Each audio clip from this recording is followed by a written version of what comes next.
Sí, no, bueno, buenas noches, gracias a todos y a todas por estar aquí. Veo que hay bastante gente, me da un poco de nervios. Eh, no, y pues es muy bonita la oportunidad como de poder compartir.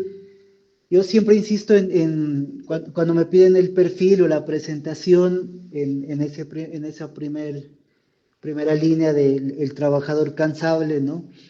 Un poco en contraposición pues a ese imaginario de que hay que ser incansable y dar la vida por el trabajo y por lo que se hace, pues reconocer también que tenemos límites y que pues en determinados momentos tendremos que parar o abandonar o concluir algunas cosas y nos sentiremos cansados, ¿no? Entonces creo que también hace parte de la lógica de sentirse vivo y de ser frágil, el reconocerse de esta manera, ¿no? Como un trabajador cansado.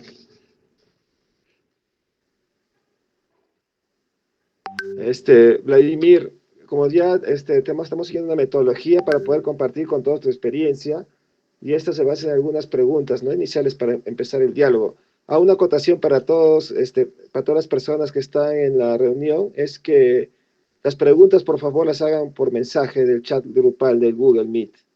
Y luego, al final, en los últimos 20 minutos de la reunión, vamos a compartir las preguntas y las inquietudes de todas las personas de la reunión. Entonces, Vladimir, quería empezar preguntándote cómo inició tu propuesta de usar el arte como herramienta para transformación social. Bueno, es una historia un poco, pues tiene que ver con la pandemia, con el encierro. Eh, digamos, esta propuesta se llama el Festival La Ilusión, ¿no? Esta propuesta en concreto tiene que ver con esto, con el encierro. Y con ese furor un poco durante la pandemia de lo tecnológico, como esta sensación de que siempre había alguien transmitiendo algo, o siempre había alguien haciendo un en vivo, eh, o siempre había contenido como, eh, pues en este afán sí de comunicarse un poco. Y pues con un grupo de amigos nos preguntamos, bueno, o nos metemos en esta misma lógica, ¿no? De tratar de transmitir y de hacer cosas online, o nos arriesgamos a hacer algo como en nuestros entornos cercanos y un poco más presencial. Entonces, nosotros ya veníamos trabajando algún tiempo pues en torno al sonido y surgió la idea inicialmente de hacer un festival sobre arte sonoro. Hicimos una convocatoria como artistas sonoros, artistas sonoras de todo el mundo, que tuvieran como enfoque de sus obras el bosque, ¿no? Como la reflexión en torno a los bosques o la escucha de los bosques. Y pues fue una sorpresa porque nosotros esperábamos, o sea, el festival lo hicimos desde una zona rural de acá de Colombia. La expectativa era poder transmitir a través de unos altavoces allí en medio de un bosque. Entonces no teníamos como una expectativa de tener muchos participantes. Y resulta que recibimos 90 postulaciones de artistas de todo el mundo eh, que trabajaban con arte sonoro y eran postulaciones que iban desde el ejercicio de grabar una caminata con el celular, hasta recuerdo mucho que había un chico que había recibido como el premio de composición para orquesta sinfónica en New York.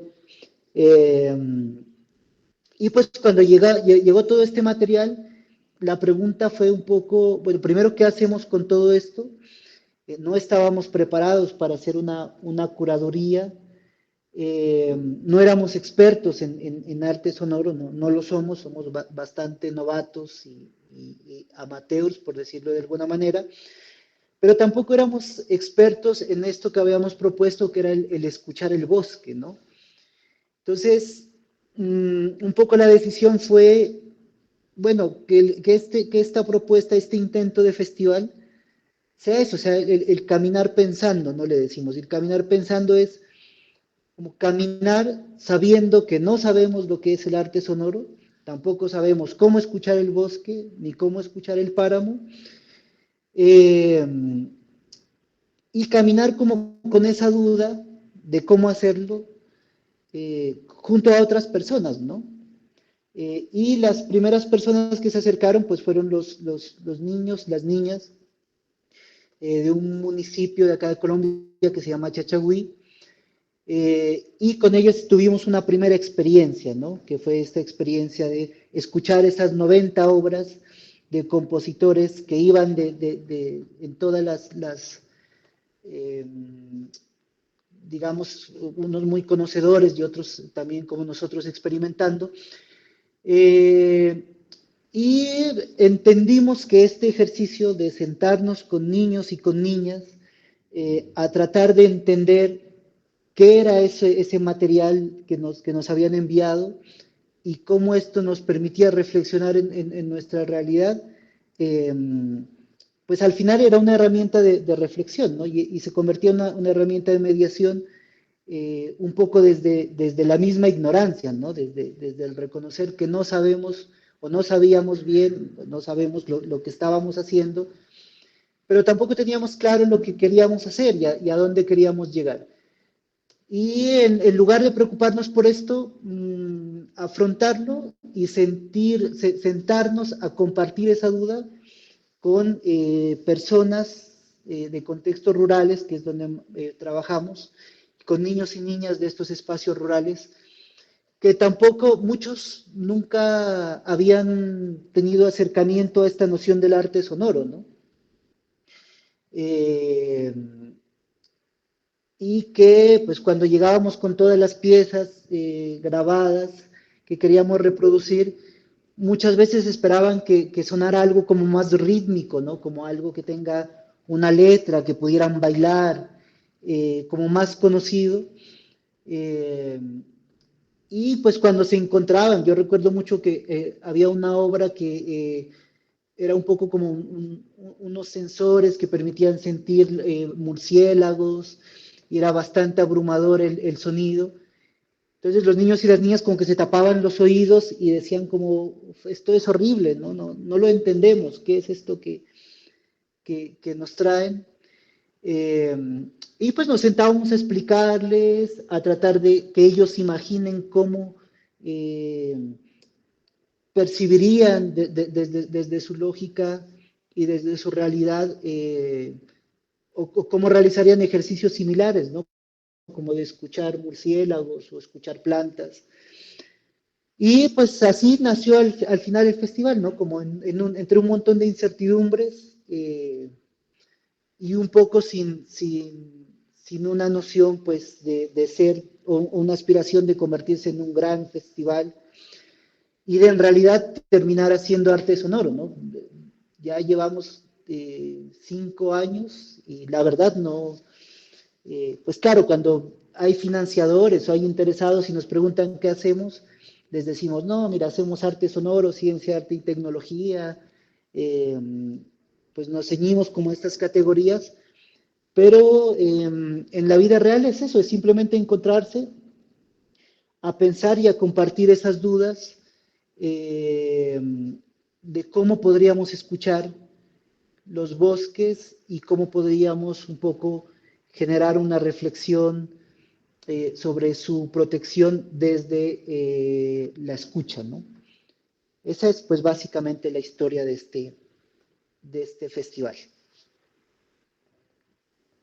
Entonces tú dirías, Vladimir, de que, en resumen, como parafraseando un poco lo que dices, en el hacerse es que el que se empezaron a vislumbrar las metodologías y en un sentido de horizontalidad total con los niños y de sinceridad, ¿no?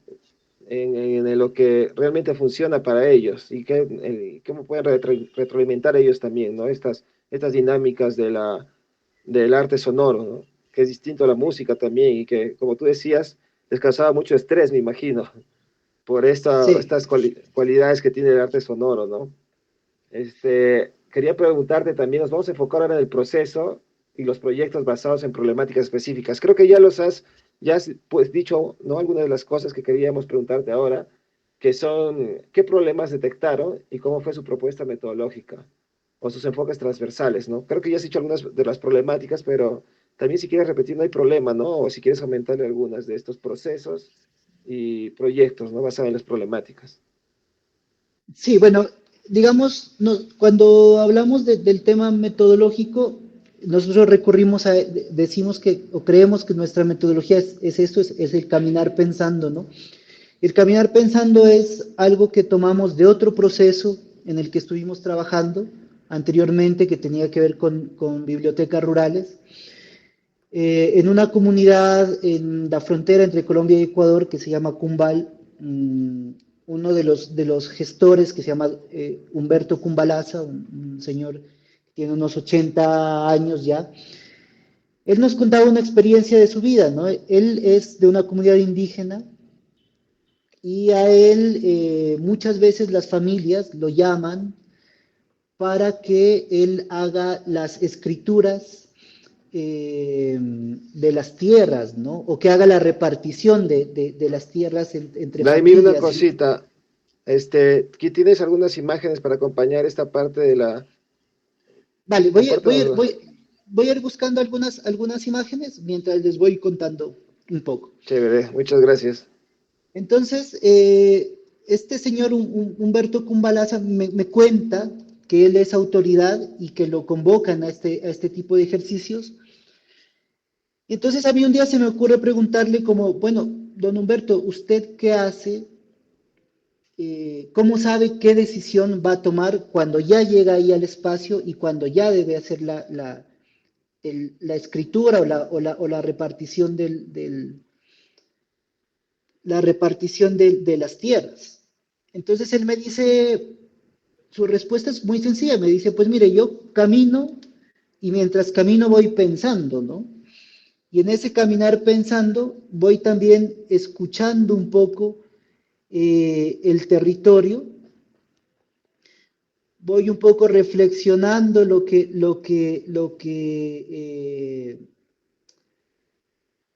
sé de estas personas a las que voy a visitar.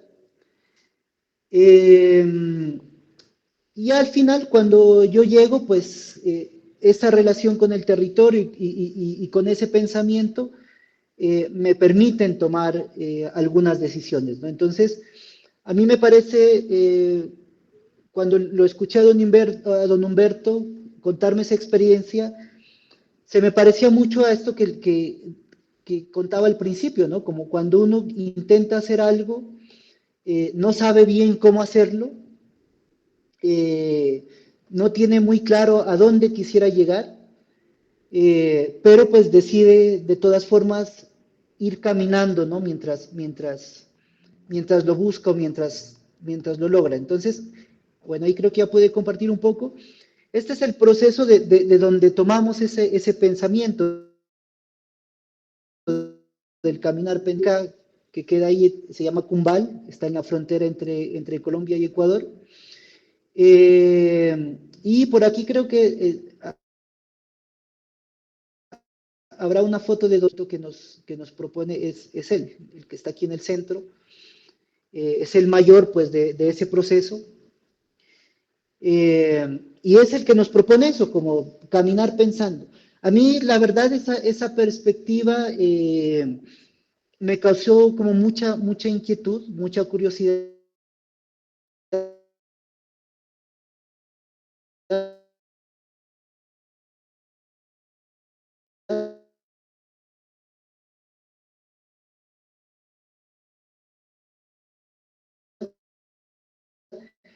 ¿Ahí logran escucharlo quizás? No No. se escucha. Muy bajito. Muy Algo bajito. Bueno, muy voy a, bajito. voy a, voy a volver a compartir. Entonces yo le pregunto, le hago una entrevista a don Humberto y le pregunto, ¿cómo es eso? O sea, ¿cómo se imagina usted ese caminar pensando, ¿no? O sea, y recuerdo que le llevo como unas hojitas en blanco, unas páginas en blanco, y le digo, don Humberto, pues ayúdeme a dibujar ese camino que usted recorre en ese caminar pensando, ¿no? Yo creo que ahí ya lo vamos a poder escuchar. Y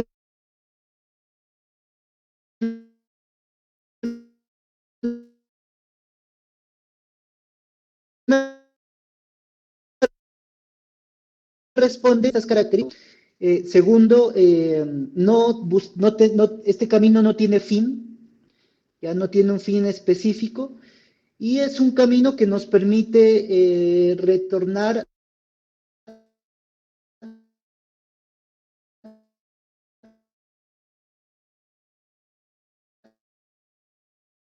a lo práctico, a la comunidad allí, y hicimos un diálogo en torno a esa propuesta. Yo creo que allí ya lo vamos a poder escuchar.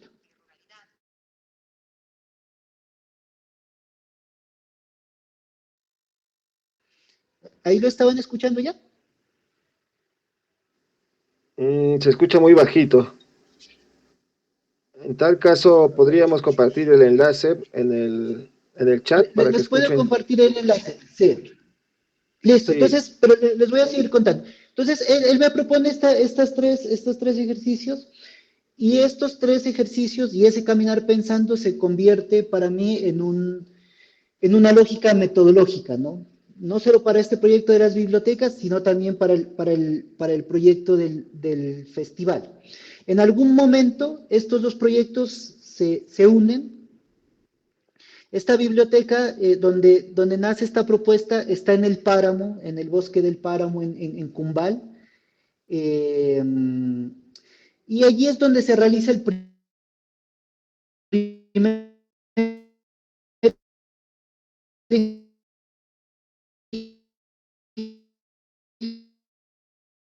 creo que aquí hubo un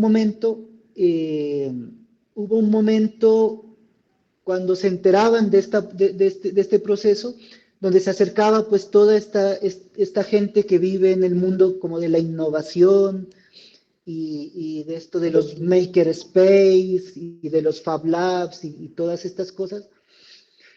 Y nos daba curiosidad que siempre nos nombraban como referentes a, no sé, el Media Lab Prado, el Media Lab UI o alguno de estos espacios. Entonces nosotros desde allá, desde el páramo de esta biblioteca,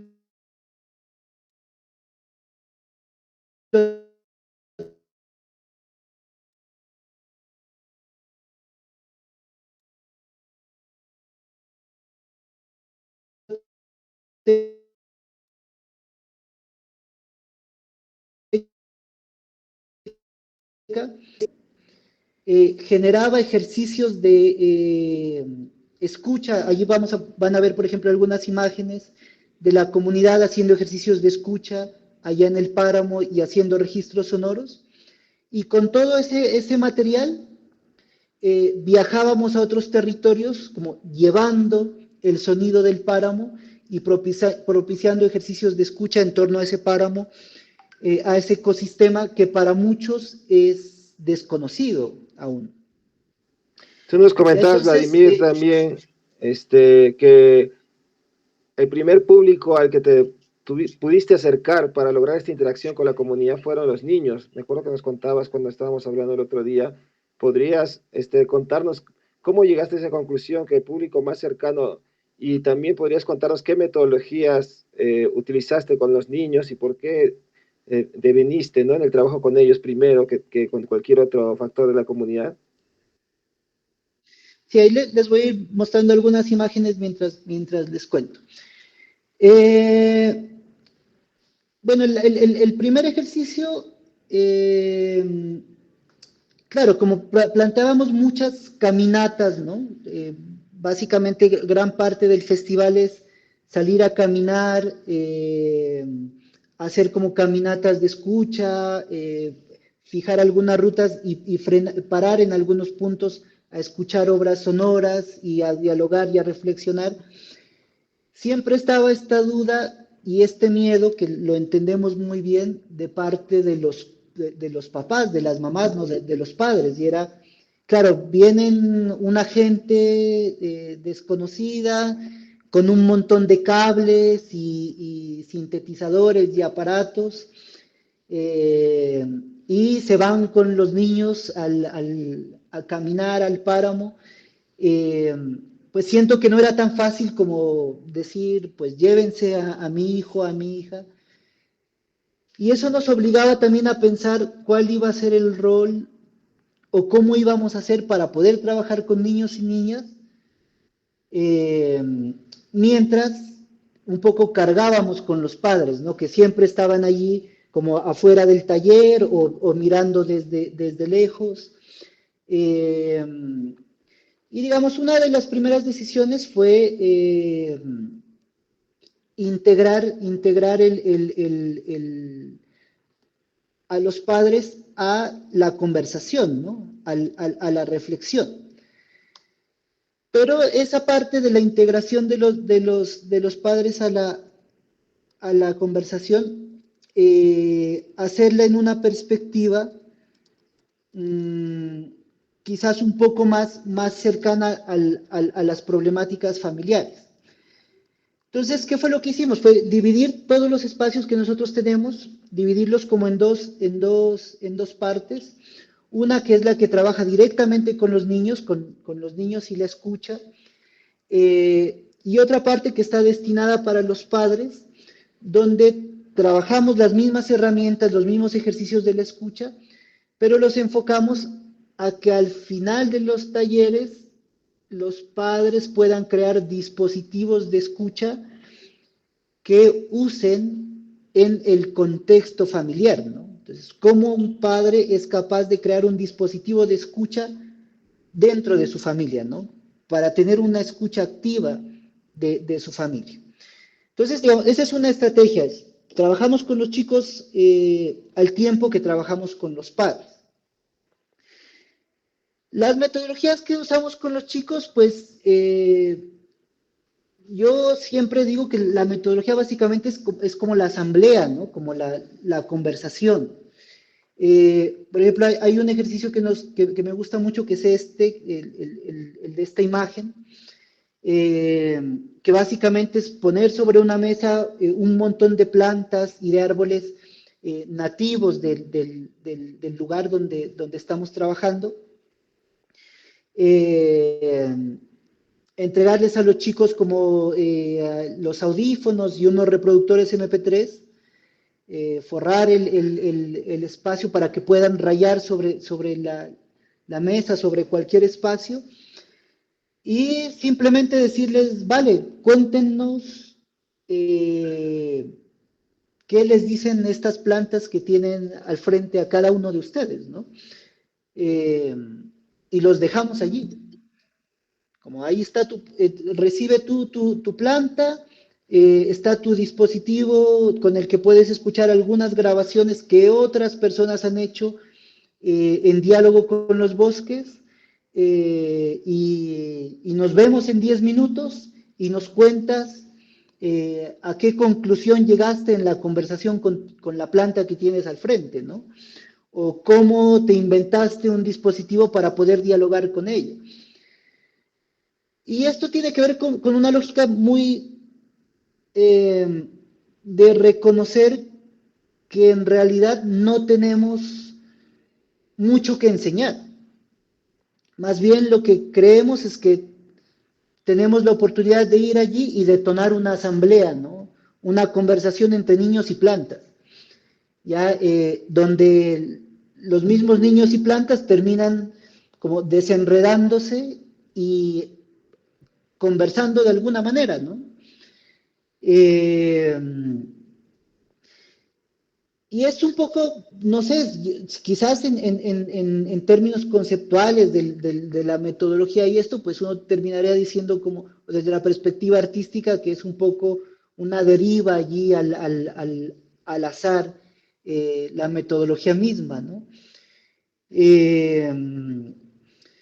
Pero lo que siempre está presente en cualquier espacio, sea como suceda, sea bajo esta lógica de, bueno, ahí están las plantas y ustedes averigüen cómo hablar con ellas, o cuando son espacios más dirigidos,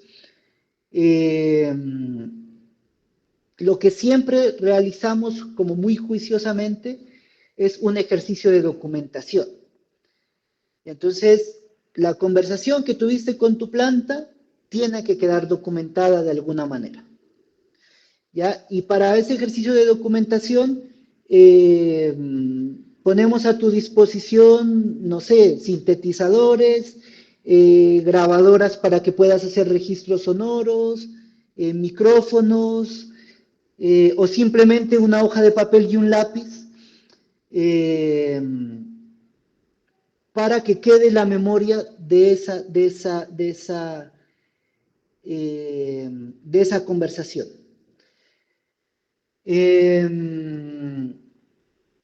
Claro, hay momentos en los que nos ponemos más pedagógicos. Entonces, por ejemplo, en esta imagen construimos para que los chicos empiecen a interactuar con los artefactos, tenían que disfrazarse de frailejón, ¿no? Y el frailejón es esta especie que cuida el agua en los páramos y que se encarga de que el agua condensada vuelva a tocar la tierra, ¿no?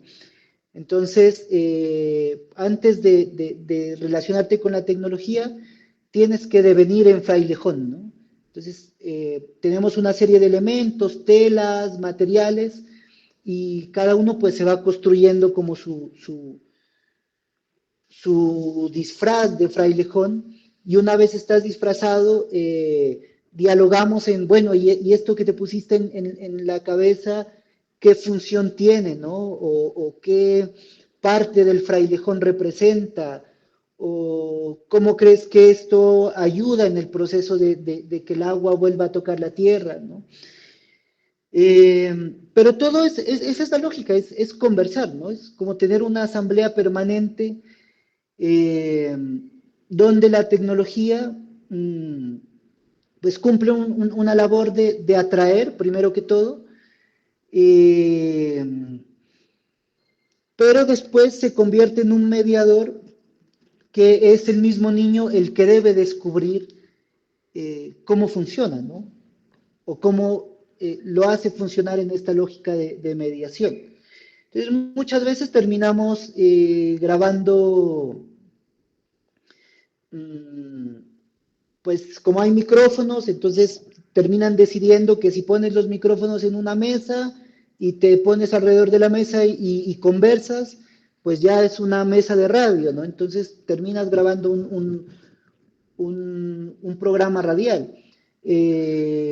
Otras veces terminas como en estas fotos que están aquí. Este día terminaron creando un fanzine con un manual de especies nativas del lugar donde estábamos, ¿no?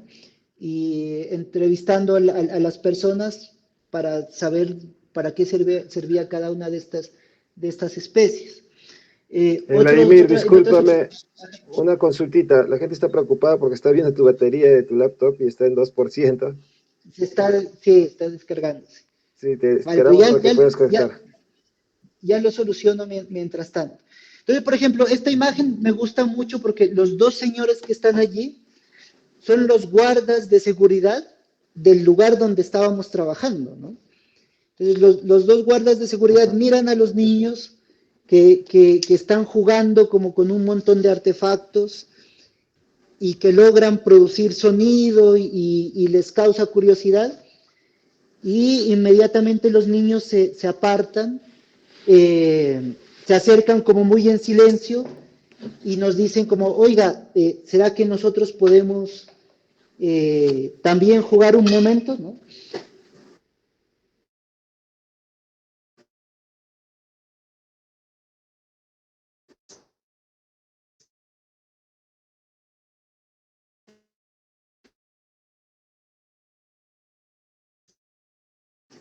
Apertura, también tienen esta lógica de llamar la atención, ¿no? Entonces, cuando miras a un grupo de niños que están allí jugando con algo, que están produciendo algo, pues también te genera un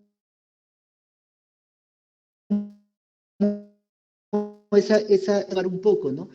Entonces aprovechamos también para cuando se acercan, hacemos el mismo ejercicio, ¿no? Y les preguntamos, bueno, ¿y ustedes qué saben del bosque, ¿no? ¿Qué saben del páramo? Eh, y los provocamos, ¿no? Como, bueno, grabemos un podcast donde los chicos te van a entrevistar sobre lo que sabes del páramo, ¿no? Eh,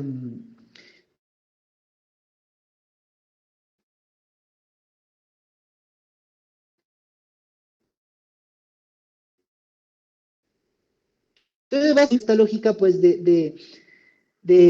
documentemos la metodología, yo volvería a esa lógica del caminar pensando, ¿no? Que es ir pensando mientras vamos haciendo, ¿no? Como hace una semana leía un libro muy interesante de la comunalidad en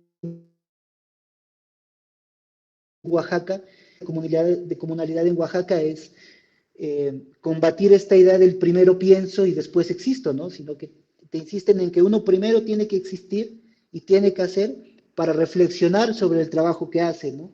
Que uno no puede hacer lo contrario, que es primero hacer teoría y después tratar de realidad. La lógica es la contraria. Y yo creo que eso es como donde hemos terminado eh, trabajando, ¿no? Y donde hemos terminado un poco, nos trae dificultades, ¿no? Cuando, por ejemplo, vas a una institución educativa, a una escuela, y le dices a los profesores, vamos a hacer un taller de escucha, el profesor lo primero que te pregunta es, bueno, ¿y cuáles son los contenidos que vas a utilizar, ¿no? Y pues muchas veces tenemos que responderle como, no hay contenidos, ¿no? ¿Y quién es el profesor? No, pues tampoco hay profesor, ¿no? Simplemente vamos a reunirnos y vamos a dialogar. Pero al final ya cuando uno logra integrarse y logran como mirar un poco los resultados,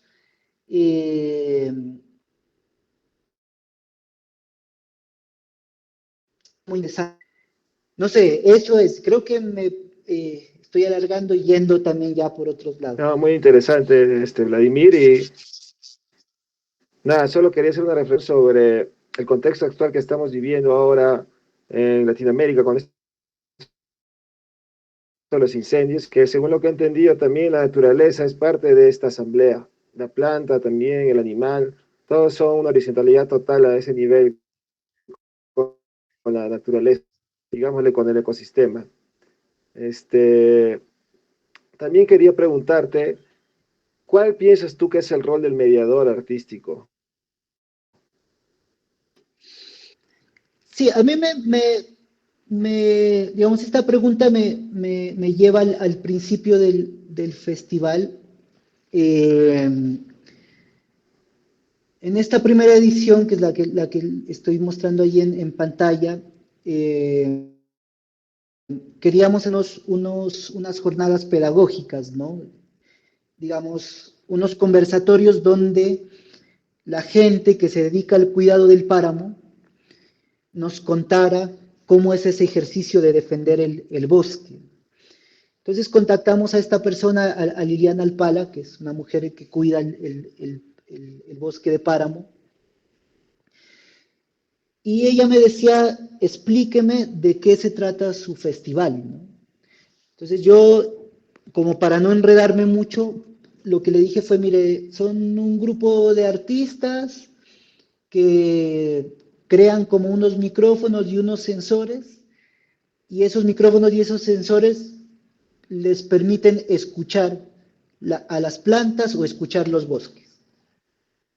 Entonces, la tecnología hacía ese rol de mediación, ¿no? Para poder dialogar con esas especies. Y entonces Liliana se reía un poco de esa idea, ¿no? Porque ella decía, pues le parecía raro, porque ella decía, yo en cambio uso a los árboles y a las plantas como medidores para escuchar a mis ancestros, decía ella, ¿no? Ustedes necesitan crear un mediador para hablar con el árbol. Ya, o sea, como que la tecnología creaba un mediador más en el proceso donde ella simplemente veía un ejercicio de... Y digamos, allí vino la pregunta de la mediación para qué, ¿no? Porque a veces la mediación se convierte como en un intermediario más dentro de un proceso que ya es natural, ¿no? Entonces, por ejemplo, en el caso de lo que vamos a hacer, la conversación sobre el páramo, y claro, habrán unos dispositivos allí sobre la mesa, y cuál es el rol del mediador cuando sabemos que no tenemos mucho que ir a enseñar, sino que más bien vamos a tratar de aprender de la misma conversación. Entonces hemos terminado por concluir que pues nuestro rol simplemente es de provocadores, ¿no? O sea, de provocar. Un poco de causar curiosidad, ¿no? Es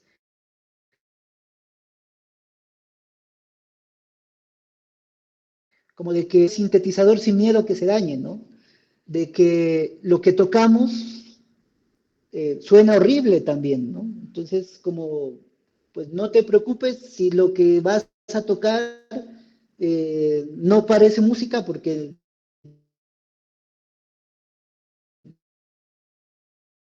nosotros un poco hacemos preguntas como que incomodan y como que sacan un poco un poco del lugar, como del lugar cómodo. Entonces yo creo que el rol del mediador es ese, ¿no? Es provocar, ¿no? Como ser provocador, incomodar, pero también provocar confianza, ¿no? Como provocar seguridad activa de un espacio seguro donde nada se va a dañar o nadie va a salir dañado, ¿no? Yo creería que eso. Una consulta, Vladimir. También cuando conversamos antes, me dijiste de que los niños cumplían ese rol de curaduría. ¿Y dónde nosotros podríamos escuchar ese catálogo de arte sonoro curado por los niños? ¿Dónde pueden seguir tu trabajo, ¿no? Y el trabajo en conjunto hechos en las asambleas con los niños y con el bosque. Sí, tenemos, pues el sitio web es lailusionfestival.com. Allí hay bastante material. Eh, yo soy muy sincero y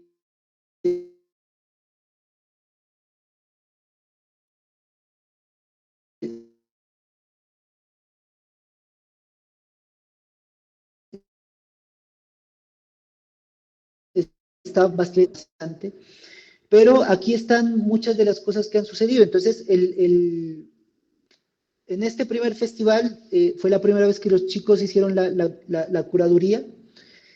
Si uno entra aquí a la edición 2000, El sonido y el bosque se llama, que es la del año, pues ya me confundo un poco, que es la del 2020.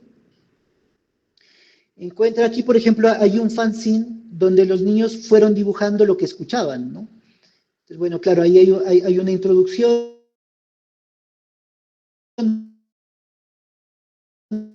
de, como la explicación de lo que sucedía, y está lo que los chicos comentaron de las obras que escuchaban, ¿no? Entonces, por ejemplo, como son muy lindas ya que se expresa tranquilidad y mucha naturaleza, ¿no? Eh, Hay una obra que se llama Fauna, que era la de los murciélagos, y era murciélagos, lo que escuchamos es que los murciélagos usan ecolocalización, ¿no? Que tuvimos de sonar, ¿no? Entonces, eh, esto es lo que me quiere decir el bosque, ¿no? Es que toca cuidarnos unos y otros y no botar basuras en los árboles. Eh, es un sonido molesto, ¿no? Como de interferencia, ¿no? Y la imagen esta del televisor allí dañado. Digamos, esto es como los chicos describen eso que sucede ahí en los talleres. Y tenemos igualmente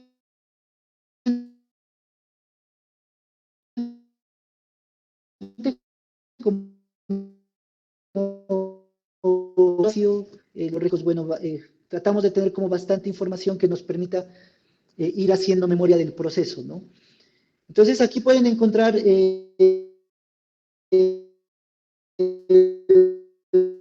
bastan unos meses en Bolivia, y entonces encontré en Bolivia algunas personas que también se dedicaban a este tema del sonido y del arte sonoro.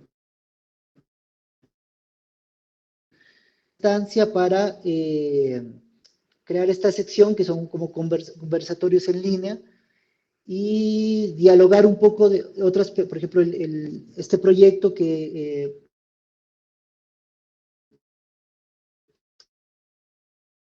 a través del sonido del gol antes de que inicia la pandemia y tener también otras perspectivas de lo que lo sonoro implica, ¿no? Y en la misma lógica, o sea, es unos y pues también nos pueden seguir como en el Instagram y en el Facebook buscando La Ilusión Festival. Allí van encontrando como bastantes cositas que van sucediendo.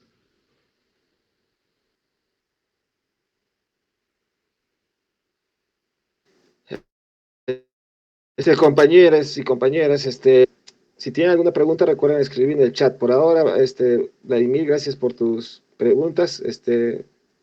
Creo que Sol quiere también plantear algunas cuestiones. Adelante, Sol. Hola, Vladimir. Hola de nuevo. Bueno, como sabes, este es un espacio donde, mira, ahorita hay como 53 personas que queremos Sí, aprender, que estamos admirados del trabajo, que obviamente también nos estamos imaginando un poco estos bosques de los que nos hablas y también el contexto actual de lo que está pasando, ¿no? En la Amazonía. Y me hace pensar mucho lo que compartes de la escucha, ¿no? De la escucha con la naturaleza, pero en general podríamos decir la escucha del otro, ¿no? Sea una persona, un animal, una planta, la escucha y el vínculo con todo lo que nos rodea. No sé si nos quieres compartir alguna reflexión que tengas acerca de este trabajo y de las infancias, de la juventud con las que has trabajado, en relación también a este rol, ¿no? De repente nosotros no sabemos mucho de arte sonoro en sí, pero podríamos implementar también ejercicios de escucha de nuestros entornos, así sean entornos de ciudad.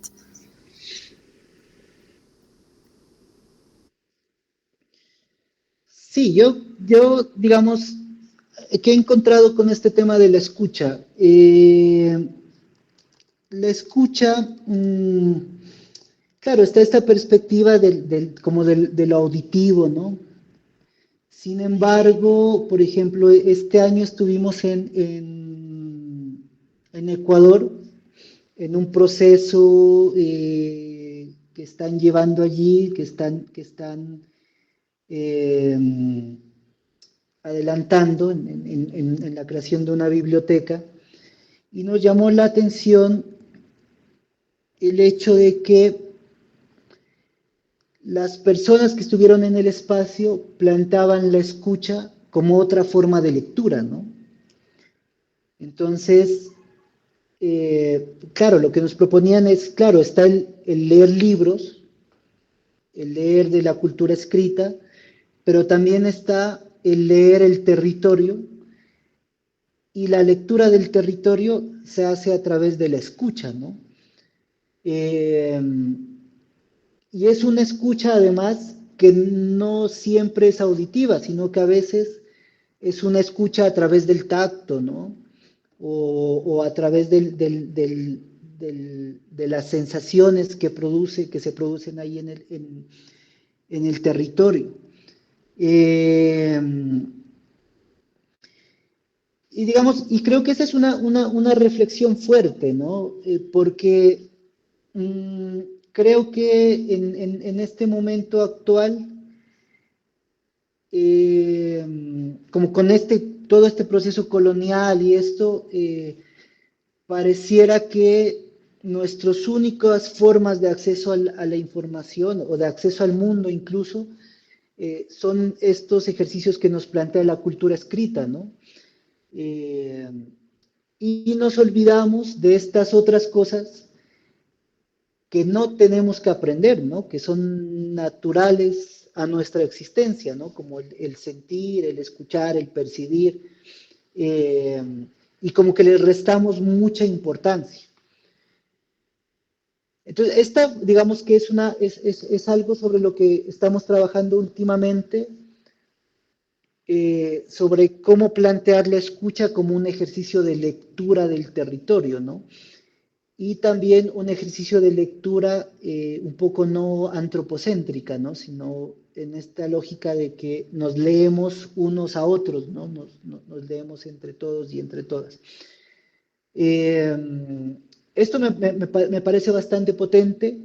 Hay anécdotas, ¿no? Por ejemplo, hace unos meses estuvimos en una comunidad que es quichua, y algunas de las piezas que tenemos, hay un par de piezas sonoras que tenemos donde hay poesía en nahual. Entonces los niños cuando escuchaban la poesía en nahual, los niños escuchaban la poesía en nahual. Y después nosotros les preguntábamos qué escucharon y ellos nos respondían, escuchamos un inglés muy raro. ¿Ya? Entonces, eso como que nos detonaba un montón de preguntas, ¿no? Como esta lógica de, si escuchamos otra lengua, tiene que ser inglés, ¿no? Porque no tenemos esa reflexión o no tenemos ese conocimiento de que hay otro montón de lenguas que se hablan en el mundo, ¿no? Sino que estamos en la lógica binaria, como lo que se habla es castellano, inglés y la lengua propia, ¿no? O como que no existe más allá. Entonces, digamos, esa manifestación de estos niños, como que al escuchar Nahual decir, eh, están hablando en un inglés muy raro, era fuerte también, ¿no? Como un poco preocupante, un poco doloroso. Claro, también es graciosa, ¿no? Pero sí es bastante preocupante y un poco dolorosa también, ¿no? Cuando te pones a pensar en cómo llegamos a tener ese tipo de conclusiones. En ese mismo espacio, yo llevé un pequeño micrófono, un hidrófono que sirve para escuchar el sonido del agua, entonces puedes escuchar el agua cuando está cayendo allí, y les propusimos como ejercicio que ellos busquen cómo recrear un sonido de su vida, un sonido que hablara de su vida. Resulta que muchos de los sonidos que ellos generaban era simplemente tomar una moneda y golpearla contra el micrófono, ¿no? Y cuando les preguntábamos por qué ese sonido era el sonido de su vida, pues ellos nos contaban que su vida giraba en torno a la minería, ¿no? Entonces, pues el sonido de su vida era eso, como el del metal golpeando contra la piedra, ¿no? Digamos que, claro, al final es un poco lo que buscábamos, ¿no? O sea, no queremos que los chicos salgan siendo artistas sonoros, ni algún día llegar a hacerlo nosotros, ¿no? Sino que simplemente el sonido sea este mediador que nos permita conversar o dar a conocer estas cosas que quizás no surgen en las conversaciones como de una forma tan espontánea, ¿no? Como el que caigas en cuenta que el sonido de tu vida ha sido el sonido de la mina, ¿no? Eh, entonces, eso. Ahí, pues, Ahora, sí, simplemente cuando uno trabaja con niños, casi que la mayoría de cosas que te dicen se convierten como en descubrimientos, ¿no? Esto que está diciendo tiene toda la razón, ¿no? Iba a contar simplemente otra anécdota de un chico donde les preguntábamos a los chicos en otro ejercicio cuáles eran las problemáticas ambientales que ellos vivían. Y uno de los chicos nos dijo, las problemáticas ambientales son los muros, ¿no? Como la pared, el muro. Y pues para nosotros era como muy curioso, ¿no? Pero ¿qué es lo que quiere decir? Entonces, claro, el chico decía, miren, es una problemática ambiental porque hasta hace un año yo me levantaba de mi cama y cuando abría la ventana miraba el volcán, ¿no?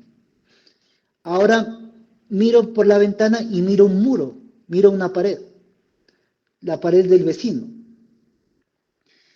Entonces, para él, eso era una problemática ambiental. Claro, pues existen conceptos para hablar de, no sé, gentrificación, pero cuando lo expresan los niños, lo expresan sin esta lógica del concepto y lo expresan mucho más concreto, ¿no? Mucho más en la vida real. O sea, no te dicen como, mi problema es el cambio climático, ¿no? O el calentamiento global, porque ellos te lo expresan desde cómo lo están sintiendo en situaciones concretas y en situaciones específicas, ¿no?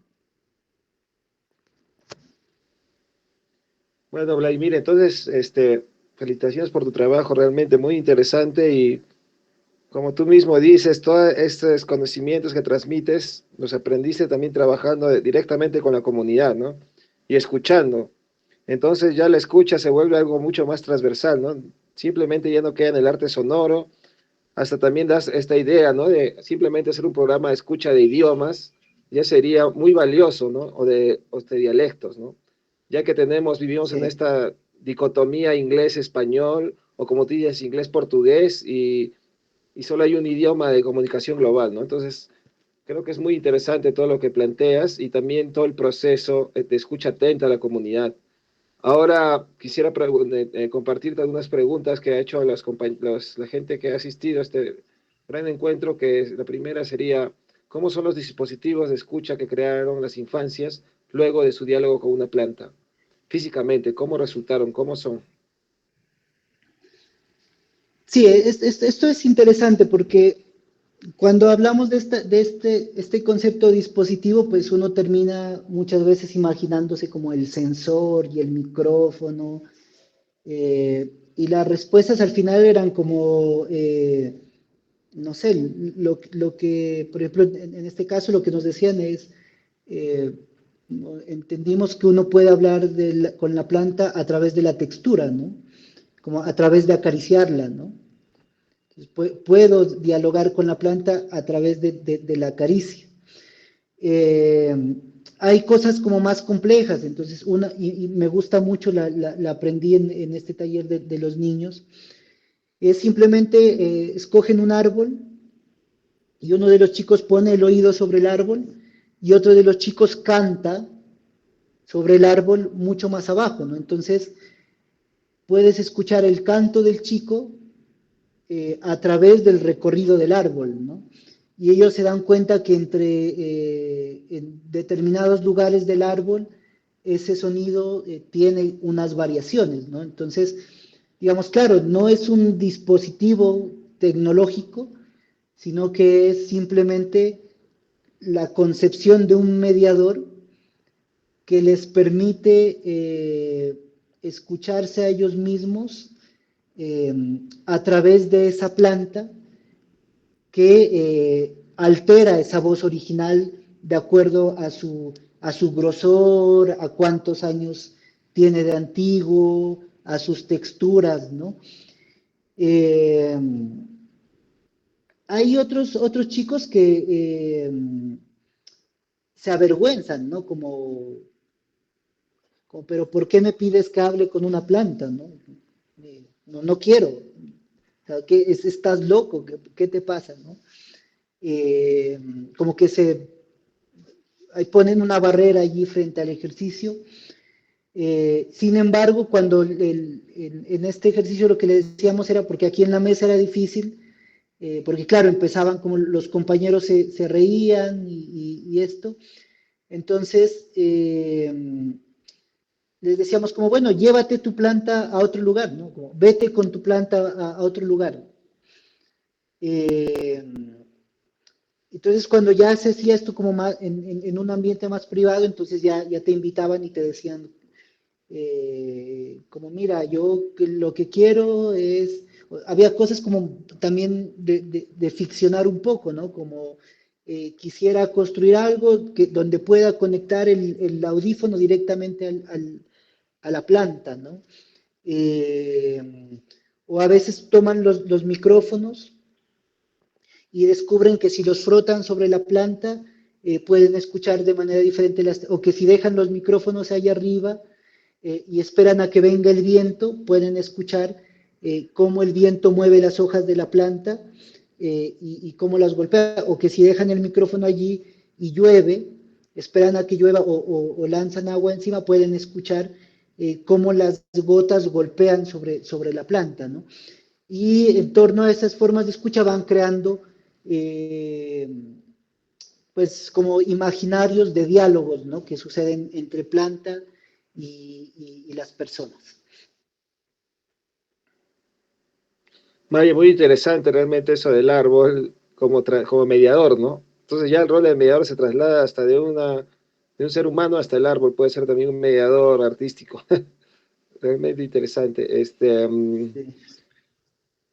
Tenemos otra pregunta que sería, ¿cuáles serían los desafíos a los que te has enfrentado y cómo le diste solución, a los que les dieron solución en colectivo y qué cambios han visto en la comunidad a partir de la existencia del festival? Bueno, yo creo que el desafío, digamos, sí, un desafío es, claro, muchas cosas de las que hacemos requieren ciertos dispositivos tecnológicos, ¿no?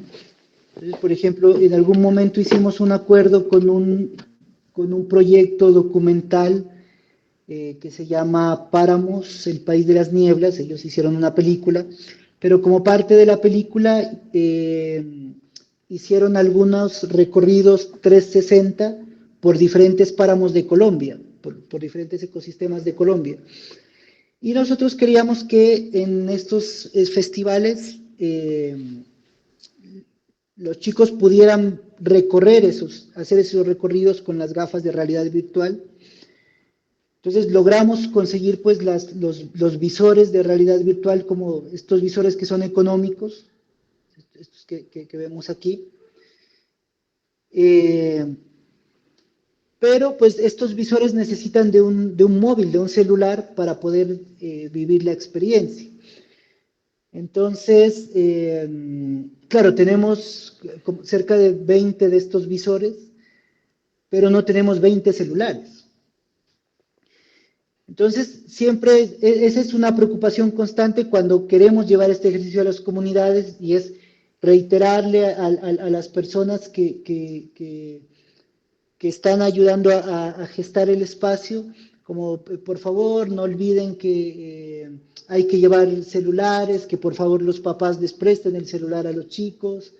Eso tiene una barrera. Y la segunda barrera tiene que ver con lo mismo, y es que como nos gusta, digamos, parte de la lógica es ir a contextos rurales, son contextos donde muchas veces no hay conectividad. Entonces, si logras que la comunidad traiga 20 móviles, 20 celulares, y necesitas cargarles el video en 360 a cada uno de los celulares, pues te demoras 2 horas en ese ejercicio, ¿no? Entonces, ¿cómo lo solucionamos? Pues aprendimos a crear como una red local, ¿no? Entonces, a estos espacios vamos con un módem, y tenemos una red local que funciona en el ordenador. Simplemente encendemos la red local y le decimos a todo el mundo como, mira, puedes conectarte a esta red, a esta IP, y allí descargas el contenido y lo hace mucho más fácil y mucho más accesible. Lo hemos empezado a hacer ya un poco más simbólico, ¿no? Entonces, lo que hacemos es esconder el módem que genera la red en uno de los árboles, lo escondemos en uno de los árboles, y hacemos este ejercicio como de acerquémonos al árbol, que es el que nos va a permitir conectarnos con los otros bosques que vamos a ver a través de estos dispositivos, ¿no? Entonces, simplemente la gente se acerca al árbol, les damos las instrucciones y se conectan a la red local y pueden tener acceso al material, ¿no? Recientemente, hace 2 semanas, me invitaron a hacer uno de los talleres en un lugar acá en Colombia, y es un lugar donde hay presencia de grupos armados muy fuerte. Entonces, ese es otro de los retos, ¿no? Y es como si viajas con 2 maletas de cables, con tus micrófonos, tus grabadoras, siempre está el miedo, y no solo con los grupos armados. Ayer yo viajé desde Ecuador hasta Colombia y también me decía como, a ver, si la policía me para y me pregunta qué es esto, ¿cómo le explico por qué necesito todo esto para un taller, o por qué estoy llevando todo esto, ¿no? Porque llevo siempre las consolas de mezclar sonido, las gafas, micrófonos de diferentes tipos, hidrófonos que no es fácil entender que esto sirve para escuchar el agua, ¿no? Pues llama la atención la forma que tienen. Y digamos, ese es un reto, en tanto le genera a uno preocupación, ¿no? De cómo viajar con estos artefactos, y también el imaginario que creas, o sea, cuando llegas a la comunidad y sacas todo esto y empiezas a trabajar, queda esa sensación como de que viajas con mucho dinero en tu maleta, ¿no? Como llevas cosas muy costosas en tu maleta, ¿no? Y hay lugares a los que vamos en los que siempre uno queda como con ese miedo bueno, y ahora cómo hago para salir otra vez con todo esto, ¿no? Sin despertar como esa duda. Tuvimos un taller que, digamos, fue muy doloroso porque una persona nos prestó su casa para hacer el taller, y después ya nos fuimos, y después de una semana esta persona me llama y me dice, mira, es que me han llamado unos vecinos a preguntarme que yo de dónde saqué tanto dinero para comprar todos esos artefactos que trajeron, ¿no? Y a exigirme que le explique de dónde obtuve el dinero para esto. Entonces, digamos, ese tipo de situaciones que generan malestar, pues se convierten en retos, y como que siempre está el temor y siempre está la pregunta de cómo hacemos para llegar con todo esto sin que parezca sospechoso, sin que crean que es costoso, porque en realidad, pues cuesta dinero, pero no es como muy costoso tampoco estos visores y estas cosas. Entonces, ¿y cómo hacemos para confiar y que la gente sepa que puede tomarlos y puede llevárselos? Que si lo que vamos a hacer es un recorrido haciendo entrevistas, entonces puede perfectamente tomar la grabadora e irse a hacer su recorrido, como que mira, te esperamos en 2 horas aquí porque no podemos ir todos para el lugar de todos, y que haya esta confianza y no esa sensación de desconfianza como te llevaste la grabadora y no llegas, y ahora qué hago, ¿no? Entonces, digamos, este tipo de cosas son retos que yo creo que tienen que ver más con este tipo de dispositivos que vinculamos a estos ejercicios. Ok, Vladimir, gracias por tus apreciaciones y por tu experiencia. Me imagino que es muy retador esto de los viajes, más en esas zonas con paramilitares, ¿no? Y con todos estos aparatos, que también todos los que hemos hecho trabajo de campo sabemos lo trabajoso que es, ¿no? Y bueno, también hay otra pregunta que dice, bueno, primero te saludan y dice, muy lindo proyecto y muy desafiante. ¿Cómo se sostienen, tanto en lo colectivo, comunitario, como en lo financiero? Sí, bueno, ese es el otro reto, pues, ¿no? El sostenimiento. Nosotros tenemos como varias formas, ¿no? Por ejemplo, la semana pasada, en uno de los recorridos que hicimos al páramo, nos contaron que tenían un problema en esta comunidad con Ahora hay esto que se llaman como los bonos de carbono, ¿no? Los mercados de carbono. Entonces, los mercados de carbono, pues para los que no conocen, es simplemente las multinacionales le compran a una comunidad su producción de oxígeno, básicamente. ¿Ya?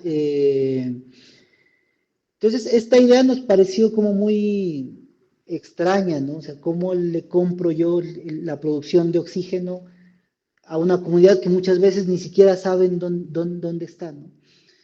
Entonces, hicimos, por ejemplo, esta imagen que es un poco un páramo en el que la multinacional ha comprado el oxígeno, y entonces ahora los campesinos de allí tienen que usar cascos para poder vivir allí, ¿no?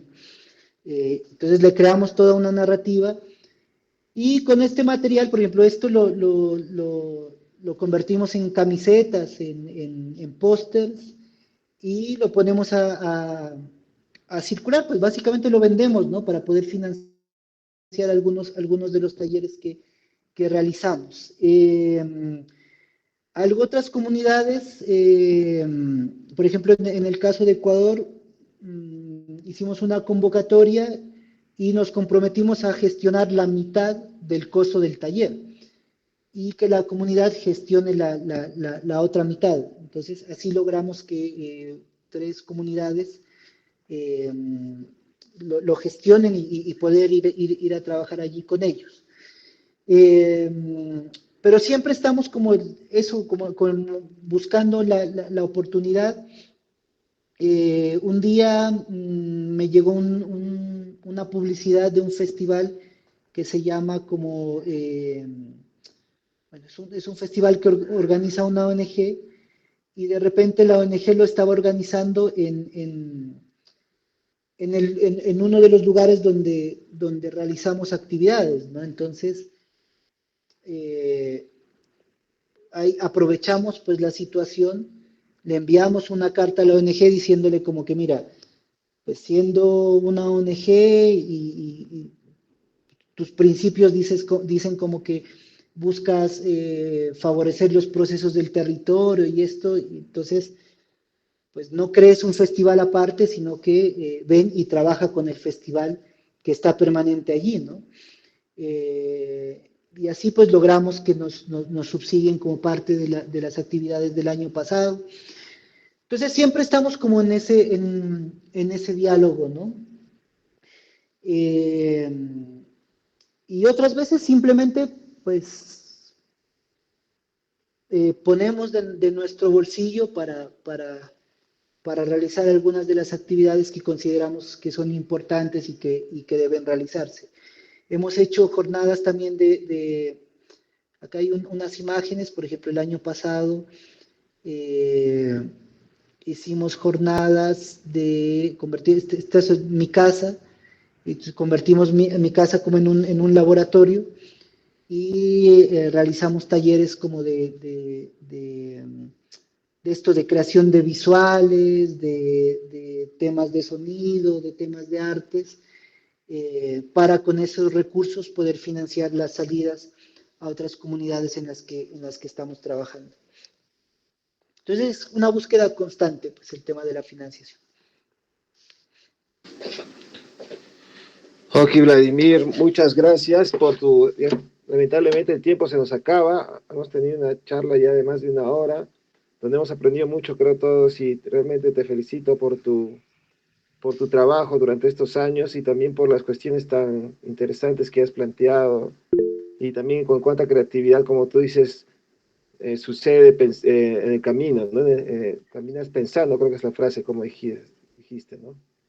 Y realmente creo que compartiendo con la experiencia de Coscomaki también se queda esto de la asamblea con el mecanismo más importante de generar conocimiento compartido para las metodologías también, ¿no? Que se adapten al entorno, ¿no? Y eso es mediante la escucha y mediante este mecanismo de la asamblea, ¿no? Que creo que se puede compartir también con la experiencia de Coscomaki. Y bueno, como ya se nos va la hora, compañeros, compañeras, queremos invitarles a la próxima entrevista que será el día lunes y se llama Entre la calle, la escuela y el teatro, un tercer espacio. con los de abajo, el colectivo Los de Abajo desde México. Entonces, nada, compañeros, ha sido un gusto, Vladimir, gracias por todo, gracias por compartir tu experiencia y fuerza para ti y para todos nosotros que estamos en este mundo y este trabajo. Hasta luego. Muchas gracias, hasta luego.